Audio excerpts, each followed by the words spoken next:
Everyone, I won 87 million. That was what Elena intended to shout in joy. But her steps faltered right before the door. Her husband and father-in-law's laughter rang out cold. Just let that fool sign the embezzlement papers. She'll go to prison in our place.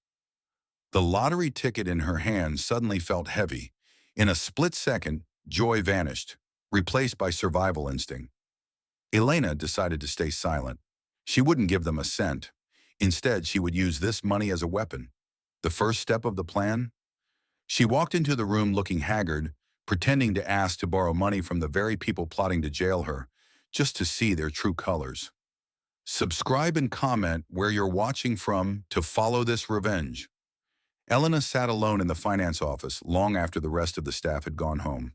The glow from the overhead lamps cast a pale circle onto her desk, where stacks of invoices formed uneven towers.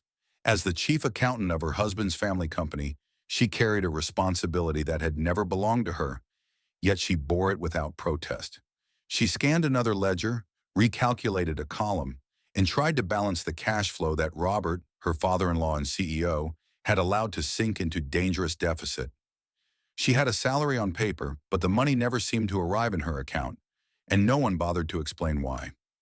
She remained because she hoped that hard work would eventually earn genuine respect from the family she had married into. The office was silent except for the soft tapping of her keyboard and the sigh she could not hold back. Her shoulders ached from tension, and the clock on the wall approached midnight. She knew she should stop, but the fear of the upcoming audit pushed her forward. If the numbers were wrong, Robert would blame her. If they were right, he would claim credit. Either way, she had to survive the week. When she finally shut down her computer and stepped outside, the night had turned heavy with rain. The wind pushed against her umbrella until it bent, and water seeped into her shoes. She hurried toward her old sedan, grateful when the engine started on the first try. However, the relief did not last long. A mile from home, the engine coughed, rattled, and died at the edge of an empty road. She tried to restart it, but the car refused to move. Rain drummed against the roof while she waited for roadside assistance, helpless and exhausted. Across the street, a small convenience store glowed through the storm. She wrapped her coat tight and ran inside, dripping water across the tiles. The cashier looked half asleep but nodded politely. Elena walked to the counter, drawn by a quiet impulse she had followed many times before. She bought a single lottery ticket. It was a small act of rebellion, a habit she kept hidden from her husband Mark, who always said that people who rely on luck have no discipline. She did not buy it for wealth. She bought it because it held a flicker of hope that life could still change.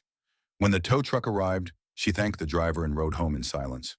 The streets blurred behind the wet window, and her mind drifted to the mountain of problems waiting for her in the morning. She entered the house quietly, careful not to disturb anyone. The hallway lights were dim, and only the hum of the refrigerator broke the stillness. Inside her bedroom, she peeled off her wet clothes, wrapped herself in a blanket, and pulled out the lottery ticket. She opened the results page on her phone with no expectation at all. Her eyes moved from the screen to the ticket and back again. Once, twice, a third time to be sure. Every number matched. $87 million. Her throat tightened as she tried to breathe. The room did not spin, but her body felt weightless as if the ground beneath her had disappeared. She waited for joy, but it never came. What rose inside her instead was fear. If her husband's family discovered this, they would swallow her whole. She whispered to herself, "This cannot be real," yet the numbers remained unchanged. She stood up, clutching the ticket, ready to run downstairs and tell Mark. Maybe this would finally be the moment he looked at her with pride instead of impatience. Maybe he would embrace her. Maybe he would say he was glad she was part of the family. She stepped into the hallway with that fragile hope. A low murmur drifted from Robert's study. She recognized both voices. Robert's tone was sharp, and Mark's responses were quiet and tense. Elna did not mean to eavesdrop, but the words reached her clearly when she approached. "We will pin the missing funds on her," Robert said. "The auditor will see her signature, not mine. She signs everything. She will take the fall." Mark hesitated. "Are you sure this is the only way?" "It is the safest way," Robert replied. "I covered the gambling debt with company money. If this blows up, someone must go down for it. She is the perfect option. Elena froze. Her husband did not defend her. He did not refuse. He simply let the plan continue. In that moment, the lottery ticket trembled in her hand. She understood with painful clarity that she had not only won a fortune, she had uncovered the truth about the people she lived with. They were willing to sacrifice her without hesitation. The fear inside her shifted into something sharper. She stepped back from the door before either man could notice she had been there. The chapter of her old life was ending, and she had not chosen it.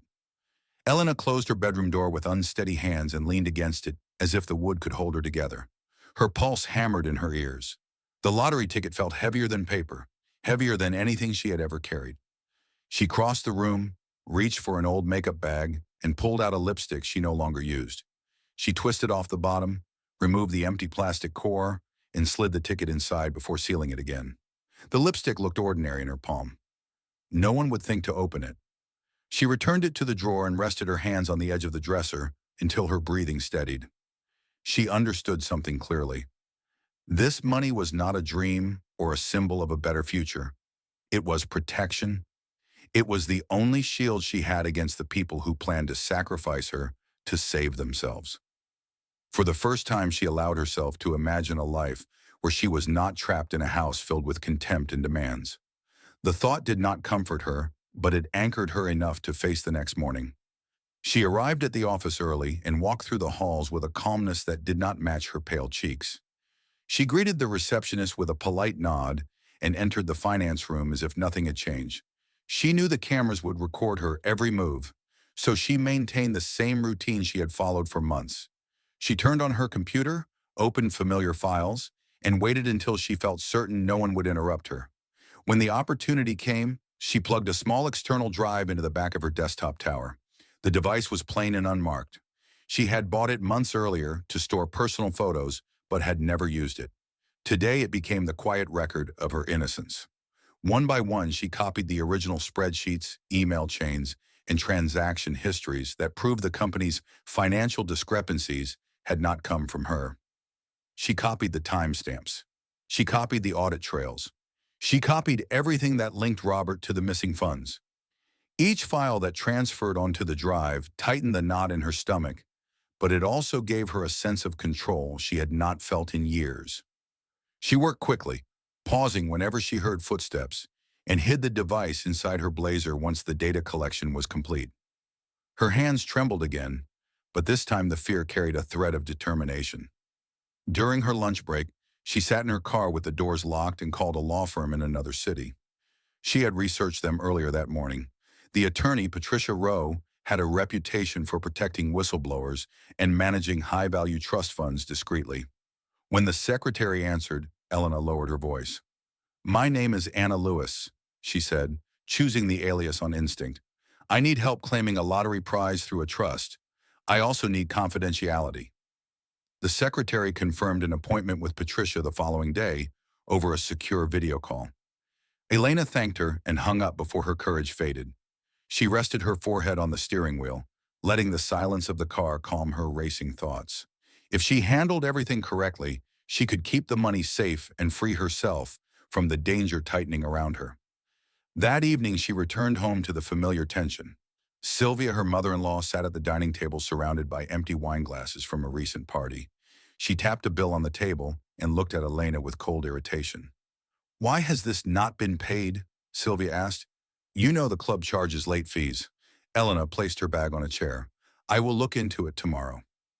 "You should have done it already," Sylvia responded.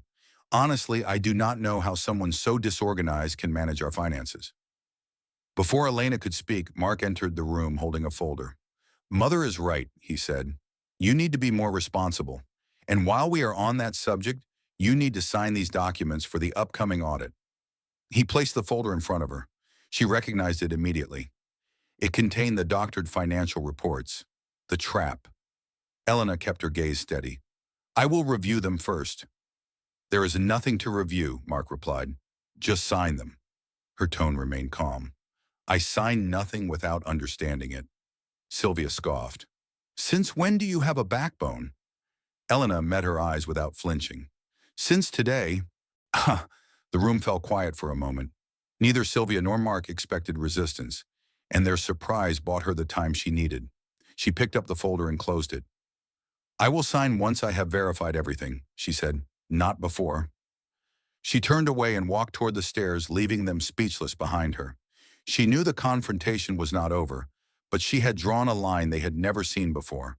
She would not let them push her into their trap. Not anymore. Elena awoke the next morning with little rest. Her mind replayed the voices she had heard outside Robert's study, and the fear that had followed her into sleep remained steady beneath her ribs. She prepared for the day with practiced motions until a soft knock broke the quiet. When she opened the door, she found her younger sister, Maya, standing beneath the dim porch light. Maya normally carried a brightness that pushed through even the hardest of moments, yet today she looked drained. Her hair was unkempt, her clothes hung loosely, and shadows darkened her eyes. Elena stepped aside at once. "What happened?" she asked. Maya entered slowly, clutching her arm. "I did not know where else to go." Her voice cracked. "I lost my job last week, and the injury in my shoulder came back. The doctor said I need surgery. I have been trying to ignore the pain, but it is getting worse." Elena guided her to the couch. "How much will it cost?" 10,000, Maya whispered. "I have no savings left. I thought I could handle it, but I cannot." Elena felt a pang that went deeper than worry. She could solve this problem with no hesitation. She had the resources now, even if they had not been released into her account yet. The money existed, and it belonged to her. Yet she could not give it openly, not yet. She needed one final answer before she committed to the path she was already walking. She placed a hand on Maya's. "I will help you, I promise. Let me talk to Mark first." Maya nodded, unaware of the turmoil behind Elena's calm expression. When her sister went to rest in the guest room, Elena closed the door and braced herself. She would ask for help. She would ask sincerely. She would give Mark every chance to act like a husband who cared. When Mark returned home that evening, he dropped his briefcase onto the table without greeting her. He looked tired, impatient, and uninterested in conversation. Elena stepped forward. "I need to talk to you," she said. "It is important." He raised an eyebrow. "What now?" "It is about Maya. She is here because she needs surgery. It costs $10,000. I want to borrow it from the family fund. She has no one else." Mark stared at her, unmoved. She continued, forcing herself to sound vulnerable rather than angry. "Please," she said. "This is my sister. She is in pain. She needs help." Mark crossed his arms. "The family fund is not for charity. It is for investments." Elena's voice wavered. "This is not charity. It is an emergency." "I do not care what you call it," he replied. "Your sister has always been a mess. We are not handing out money to people who cannot manage their own lives." The word struck her, but she tried again. "She is not asking forever. She just needs a chance to recover." Robert entered then, drawn by the raised voices. He glanced between them before sitting down. "If she needs money," Robert said, "she can sell something valuable. Does she not have that ring your mother left you? Sentimental value does not pay bills." Elena felt her breath stop for a moment. The ring was the last gift her mother had given her before she passed away. She kept it not for wealth, but for memory. Hearing Robert dismiss it so casually made her chest tighten. Mark gave a firm nod. "There is your solution. If you care so much, sell the ring. Do not trouble us with your family's failures." Elena looked at him carefully. She searched for even a hint of the kindness she once believed he possessed. There was none. The realization settled over her like a quiet, final truth. The last piece of affection she had held for him dissolved. "I understand," she said softly. Mark seemed satisfied and turned away. Robert returned to his office without another word. The conversation ended as if it were nothing, yet inside her the shift was irreversible. Later that night, after the house fell silent, Elena closed her bedroom door and unlocked her laptop. She opened her encrypted email and wrote to Patricia, "Please transfer $10,000 immediately to the account I listed earlier. It is for medical expenses. Keep the sender anonymous." When she pressed send, she felt a surge of clarity. She could help Maya without Mark. She could help herself without him as well. The money was no longer just a shield. It was the key to breaking free. She glanced at the closed door that separated her from the man she once loved. Her heart felt strangely light, as if it had already moved on. The life she had built here was crumbling, but she would not collapse with it. She had started her plan, and she would finish it.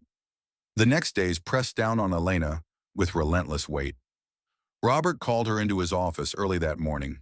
He sat behind his large desk, tapping a stack of printed reports with impatient fingers. His expression carried the same cold superiority she had endured since marrying into the family. "I need those files finalized by tonight," Robert said. "No more delays." Elena kept her voice steady. "I am still reviewing the numbers. There are inconsistencies." "There are no inconsistencies," he replied sharply.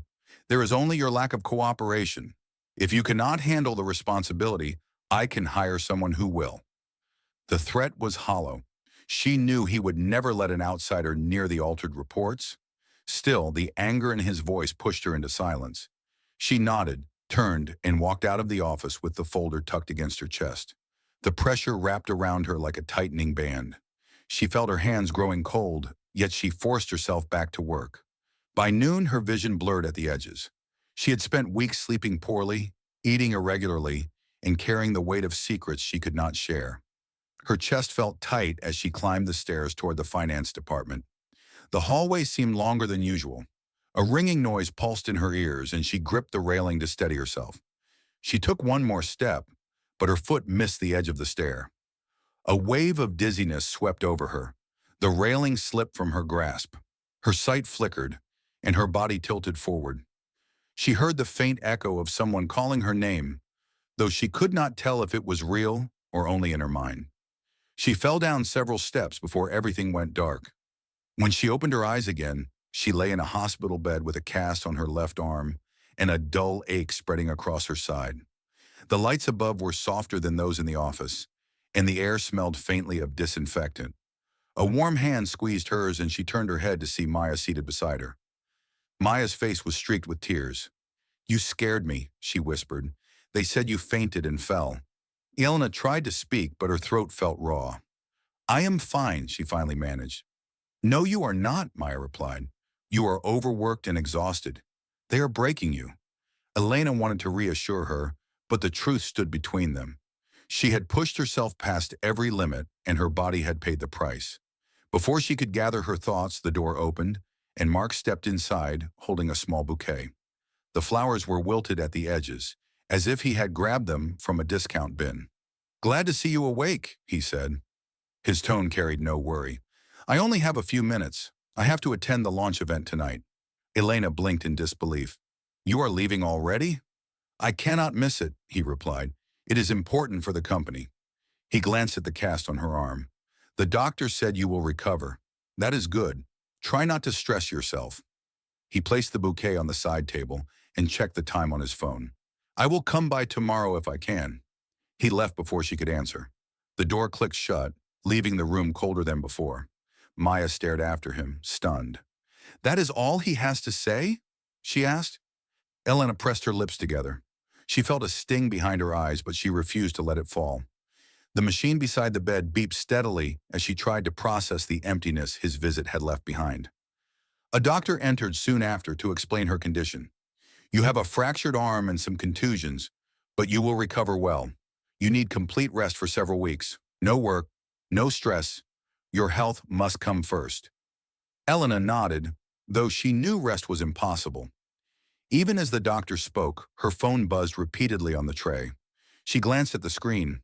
Dozens of messages from Robert appeared one after another. "When will you send the report? We cannot delay this. I expect the file tonight." Maya saw the notifications and covered the phone with her hand. "Stop reading those. They do not care about you." Her voice trembled. "You could have died." Elena looked at her sister, seeing the fear in her eyes. Maya began to cry again, her shoulders shaking as she held onto Elena's uninjured hand. Elena tightened her grip. Her voice was soft but unwavering. "Do not cry." Maya wiped her face. "I cannot help it. They are treating you like you are disposable." Elena's gaze hardened with a calm she had not felt before. "Then I will show them the cost of every tear they caused. I promise you." The fear she once carried had shifted into a new resolve. The breaking point had come, and she would not ignore it. She would use every resource she had to hold them accountable. A month passed, and the world that once held Elena captive no longer felt like a cage. She had recovered from her injuries, completed the legal steps necessary to secure her lottery winnings, and worked closely with Patricia Rowe, the attorney who had become her strategic ally. Together, they had prepared every document, every transfer, and every safeguard for what Elena knew must come next. On a warm Friday evening, the Markham Family Foundation held its annual charity auction at the city's grandest ballroom. Robert and Sylvia dressed in their finest attire, eager to impress potential investors. They needed new money to mask the financial holes they refused to acknowledge. Mark stood beside them, confident that the night would restore the family's image. None of them gave a thought to Elena. They believed she was drowning in debt or hiding from the consequences they planned for her. The chandeliers glowed, reflecting off crystal table settings. Guests murmured in admiration as they entered, aware of the family's status and the prestige attached to the event. Violins played softly near the stage, and servers moved through the crowd with practiced ease. Then the doors opened again, and silence rippled through the room. Elena stepped inside. She did not wear the modest office clothes they associated with her. She wore a form-fitting haute couture gown in deep gold, a dress that shimmered under the lights with every graceful movement she made. Her hair was styled in soft waves, and a quiet elegance radiated from her posture. Walking at her side was Patricia Rowe, composed and sharp in a tailored black suit. Whispers spread across the ballroom like wind through leaves. Robert's jaw tightened. Sylvia's fingers curled around her clutch. Mark took a step forward, surprise turning quickly into anger. "What are you doing here?" Mark demanded as he approached her. "This is a private event. You need to leave." Elena looked at him with calm detachment. "I am invited." "By whom?" he asked. She did not answer. Instead, she walked past him and toward the front of the ballroom. Patricia followed closely, never losing sight of Elena's steady confidence. When the host stepped on stage to announce the evening's key sponsors, another wave of shock moved through the crowd. "Ladies and gentlemen," he said, "please welcome our newest Gold Anonymous benefactor, who has generously donated to the Horizon Foundation, our partner organization." A spotlight illuminated the aisle where Elena now stood. Gasps filled the room. The Horizon Foundation was the Markham family's largest competitor in the charity sector. Elena had funded them instead. Mark's eyes widened. "You did not," he whispered. Robert stepped forward, his voice strained. "You have no idea what you are doing." Elena continued toward the stage without responding. She climbed the steps, accepted the microphone, and faced the ballroom with serene confidence. The crowd fell silent, waiting. "Good evening," she began. Her voice was even and warm. "Thank you for the welcome. I am honored to contribute to a foundation that prioritizes transparency and accountability. It is something I have come to value deeply." Her gaze drifted toward Robert and Sylvia. "My time with the Markham family has taught me many lessons, especially about risk management and how easily trust can be misplaced." Sylvia stiffened. Robert's face paled. "I would also like to share that I have resigned from my position at Markham Industries," Elena continued. "This morning, I submitted all original financial records to the state tax authority, records that have not been altered." A hush swept across the ballroom. Conversation stopped mid-sentence. Several investors exchanged uneasy glances. Robert took an involuntary step toward the stage. "Elena, you have no idea what damage you are causing." Elena held his gaze without fear. "I am not causing the damage. I am simply revealing the truth." Mark ran a hand through his hair in frustration. "Why are you doing this?" She looked at him with quiet clarity. "Because integrity matters more than protecting people who have none." Before anyone could respond, Patricia stepped forward. "Any inquiries about the submitted documents can be directed to my office," she announced. "My client has acted within her legal rights." The ballroom buzzed with shock as Elena returned the microphone. She descended the steps with controlled grace, ignoring the panicked murmurs that followed her. She had not raised her voice. She had not insulted anyone. She had simply opened the door they had hoped would stay hidden, and for the first time, she felt truly free. The ballroom erupted the moment Elena stepped off the stage. Conversations that had once flowed with polite enthusiasm turned frantic as investors huddled together, whispering urgently. Several guests lifted their phones, scanning news alerts that spread faster than the music could drown out. Every headline said the same thing: Markham Industries under tax investigation. A few investors marched straight to the exit, abandoning the silent auction tables. Others made calls to cancel pending contracts. Each departure carved deeper panic into Robert's expression. Sylvia gripped her husband's arm, trying to steady him, but his face had turned ashen. His breath grew short, and he pressed a hand to his chest. "I cannot," Robert wheezed. Sylvia gasped. "Someone call an ambulance." A nearby guest rushed to assist, and staff members hurried forward. The music halted. The room froze in a collective shock. Elena watched quietly from the side, her emotions held behind a calm exterior. She felt no pleasure in Robert's distress. She simply understood that the consequences had begun. Before she could step back, a strong hand seized her wrist. Mark pulled her away from the crowd and into a shadowed corner behind the curtain. His eyes burned with accusation. "Are you out of your mind?" he hissed. "Do you have any idea what you have done?" Elena held her ground. "I told the truth." "You ruined everything," he shouted. "My father could die because of you." "Your father is facing the consequences of his own choices," she replied. Mark leaned closer, his voice dropping to a raw anger. "Where did you get the money for that dress? Where did you get the money to donate tonight? Did you steal it from the company? Did you steal from me?" Elena's expression did not change. "No." Mark jabbed a finger toward her. "Do not lie. You never had money. You were desperate last month. You begged for help. So tell me the truth. What did you take?" Elena unlocked her phone with calm precision. She opened her banking app and held the screen up to him. The number displayed at the top glowed bright and unmistakable. Mark stared. $87 million. His face drained of color. His lips parted, but no sound came out. He looked again, as if the number might change on the second glance. "Where?" His voice cracked. "Where did you get this?" "I won the lottery," Elena said. He blinked in disbelief. "You... what?" "I bought a ticket the night my car broke down," she continued. "I learned the results the same evening you and your father discussed using me to cover your crimes." Mark stepped back as if the truth had struck him physically. His mouth tightened with confusion and fear. "I asked you for $10,000, Elena said. "It was a chance for you to show compassion, not only to me but to my sister. You told me your family's money was for investments, not for people at the bottom of society." Mark swallowed hard.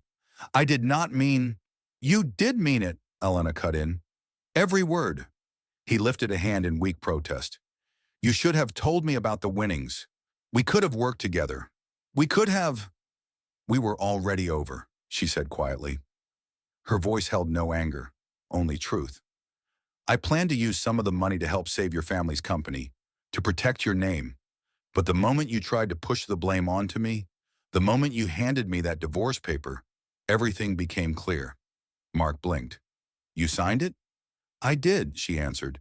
"And since you listed the date of separation in the document, every dollar I received afterward belongs solely to me. It is legally separate property." He stared at her with a mixture of regret and disbelief. "You are leaving me with nothing." "No," Elena said softly.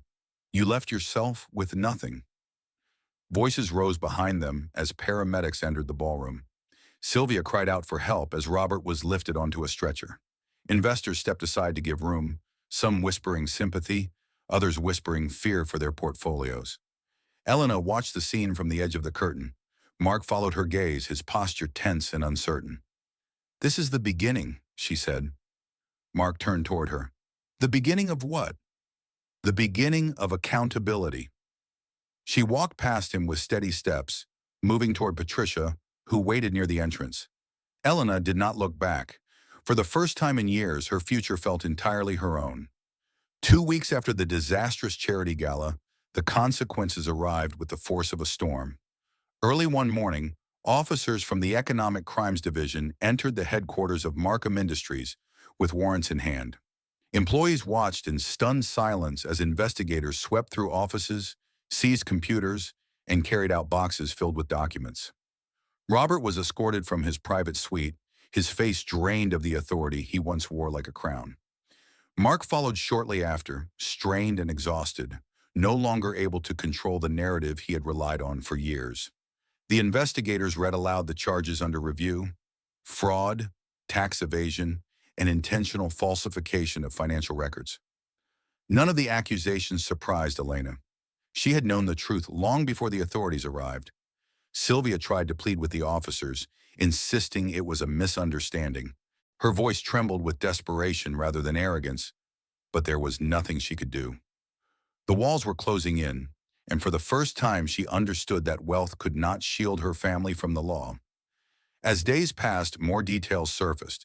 Investors withdrew their support, the company's stock collapsed, lawsuits mounted, the government froze several family accounts pending investigation. Without financial backing or public sympathy, Sylvia was forced to sell the mansion she treasured. She moved into a small rented apartment outside the city, far from the luxury circles that once welcomed her. Former friends stopped returning her calls. Her social world evaporated. Throughout all of this, Elena remained quiet. She made no public statements. She gave no interviews. She felt no satisfaction in watching their downfall. The justice system was doing what it was meant to do, and she allowed it to unfold without interference. Her heart felt lighter, not because they suffered, but because she had finally stepped out of a life built on fear and manipulation. Maya noticed the change in her. "You breathe differently now," she told Elena one morning. Elena smiled. "I feel different. I feel like I am finally living my own life." They moved into a beautiful yet modest beachside house a few weeks later. It had large windows, bright walls, and a balcony overlooking the water. The air smelled of salt and possibility. For the first time in years, Elena slept soundly. She spent her mornings walking along the shore, the waves washing over her feet, soothing every old scar time had not erased. But she did not retire from her profession. Instead, she used her experience to start a small financial consulting firm. She wanted to help people who had never been given chances, especially women who felt trapped by circumstances. Her clients were small business owners, young entrepreneurs, and women eager to rebuild their futures. She guided them with clarity and honesty, refusing to become the type of person who had once taken advantage of her. One afternoon, Elena and Maya sat together on the sand, watching the sun dip toward the horizon. The sky shifted from gold to soft pink, carrying the kind of peace Elena had long forgotten. Maya leaned against her shoulder. "You did it. You turned everything around." Elena looked at the waves rolling in with deliberate rhythm. "I am not sure I did it alone," she said. "Life pushed me until I finally pushed back." "But you stood up for yourself," Maya insisted. "That matters more than anything." Elena nodded as she watched the ocean breathe and pull away. She understood something now with absolute clarity. The money she won had opened a door, but it had not given her strength. Her strength came from choosing to protect her dignity when it mattered most. "The greatest thing I gained was not the $87 million, she said softly. "It was myself." Maya squeezed her hand. They stayed on the beach until the sun disappeared and the first stars appeared above the quiet water. Elena closed her eyes for a moment, letting the breeze brush over her face. Her past no longer felt heavy. Her future no longer felt uncertain. She was free, and the world waiting ahead was hers to shape.